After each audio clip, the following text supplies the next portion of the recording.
হজ যাত্রীদের জন্য এবার 200 চিকিৎসক ও 1 কোটি টাকার ঔষধ পাঠাচ্ছে সরকার। কথা জানিয়েছেন ধর্ম উপদেষ্টা ডক্টর আফম খালিদ হোসেন। সকালে চট্টগ্রামের এলজিইডি ভবনে বিবাহ রেজিস্ট্রারদের সাথে মতবিনিময় সভায় তিনি আরও বলেন, হজ যাত্রায় কিছু চ্যালেঞ্জ থাকলেও তা কাটিয়ে উঠবে সরকার। সভায় বিবাহ রেজিস্ট্রারদের উদ্দেশ্যে তিনি বলেন, নিকাহ রেজিস্ট্রি ফোরামকে অরাজনৈতিক রেখে কাজ করতে হবে। পাশাপাশি অতিরিক্ত টাকা আদায় না করতেও কঠোর হুঁশিয়ারি দেন উপদেষ্টা।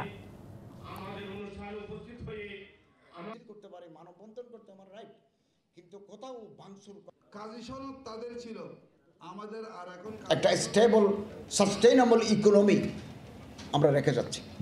অতএব এদেশ আমাদের সবার, আমরা কনস্টিটিউশনাল কন্টিনিউটিকে আমরা মেনটেন করেছি, সাংবিধানিক ধারাবাহিকতা।